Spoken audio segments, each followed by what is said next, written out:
Democracy. A significant milestone in the development of democracy was a document called the Magna Carta, the great charter. Magna Carta जो था वह democracy का एक great charter था, which was passed in 1215 AD in England, जो England में 1215 AD में pass हुआ। It paved the way for the creation of a the making body called the parliament, जो पार्लियामेंट की एक बॉडी कहलाती थी। पार्लियामेंट का अर्थ होता है बच्चों यहाँ संसद। It specially include the right of writ of the habeas corpus, which gave people the right to appeal in their impressed with just cases. The writ continues to be one of the cornerstones on individual freedom in the democratic. यहाँ पर व्यक्ति जो था उसके साथ जो अन्याय हुआ उसके बारे में बता सकता था।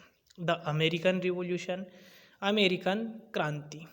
In the 18th century, America fought to the free itself from of the oppressives and exploitation British rule. इस समय जो था अमेरिका ने इंग्लैंड के जो शोषणवादी तरीके थे उन सारी चीज़ों का विरोध किया, उन नीतियों का विरोध किया। In America, a number of the democratic change took place after the war in independence 1775 to 1783 AD. It was the first country to get a written constitution. America एक पहला देश माना जाता है जिसका अपना लिखित संविधान है, अपना पहला लिखित संविधान है। It also had a federal government with a division of a powers. Its constitution come into force in 1789 and the contained the principles that had been stated in the Declaration of Independence. और इसने अपने लोगों को पूरी तरह से अधिकार दिया और अपने आप को इंडिपेंडेंस कंट्री घोषित किया। द फ्रेंच रिवॉल्यूशन, फ्रांस की क्रांति। Equality is one of the significant feature of democracy. Equality जो है वह इसकी पहली पहचान मानी जाती है। Was upheld strongly by the French revolution of 1789 AD. बच्चों यहाँ पर क्वेश्चन आता है, when was French revolution, France की क्रांति कब हुई थी? 1789। With it slogan of liberty, जो लिबर्टी यहाँ पर इसका श्लोक था। लिबरल का अर्थ होता है उदार, उदारता के आधार पर, उदारता, इक्वालिटी एंड फर्टेनिटी यानी कि बंधुत्व की भावना। French society was divided into the clergy of nobility and the rest of the French people known is the third east.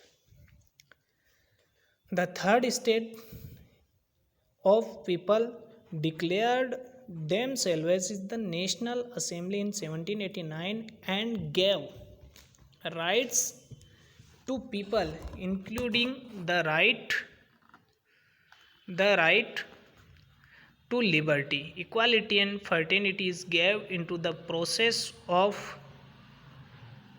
making the constitutions and it come into force in the year 1780.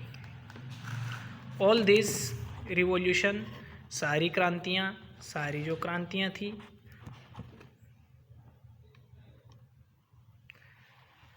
All this revolution, सारी क्रांतियों में and events establish the principles of self government and the fact that people are supreme. This idea is cultural idea of democracy. और इन सभी में people जो थे लोगों को सर्वोच्च रखा, लोगों के आधार पर शासन किया गया। अब अपना जो चौथा पॉइंट आता है अगला, the march to democracy. Democracy की तरह किस तरह से हम अग्रसर हुए। As the message test the fruit of democracy, more development took place world wide in the 20वीं सेंचुरी। 20वीं सेंचुरी तक यह पूरे वर्ल्ड में पहुंच चुकी थी। डेमोक्रेसी जो है वह पूरे वर्ल्ड में जा चुकी थी।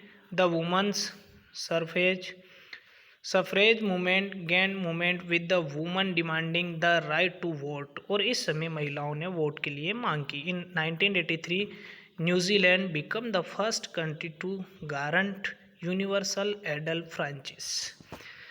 न्यूजीलैंड पहला ऐसा देश बना जिसने महिलाओं को मताधिकार दिया। उन्हें एडल्ट फ्रेंचाइज वयस्क के आधार पर 18 वर्ष की उम्र के बाद वयस्कता के आधार पर मताधिकार दिया। The League of Nation form in 1990 was in international organisation. 1919 AD में जो नेशनल लीग बनी वह एक संस्था थी which aim the maintaining peace in the world, जिसका प्रमुख उद्देश्य था वर्ल्ड में शांति रहे बाय डेमोक्रेटिक मीन्स, जिसका डेमोक्रेटिक मीन्स ही यही था कि पूरा वर्ल्ड जो है वह पूरी तरह से शांत रहे। The united nation organisation UN was formed in 1945 comprising in 51 members. तो बच्चों ये क्वेश्चन बनता है कि UN कब बना, तो 24 अक्टूबर 1945। It stand today was rise to 193 countries, और आज जो है 193 देश इसके सदस्य माने जाते हैं इन इंटरनेशनल ऑर्गेनाइजेशन, जो एक अंतर्राष्ट्रीय संगठन है। The UN assistance to members state on their request in the process of the acquiring democratic character। इसका जो सदस्य है उसको एक डेमोक्रेटिक कैरेक्टर से होना, वहाँ पर लोकतंत्र का होना आवश्यक है। तो सो गाइस बच्चों, आज हमने इन डेमोक्रेसी के ऊपर चर्चा की। मुझे उम्मीद है, विश्वास है कि आप लोग अच्छे से पढ़ेंगे। सो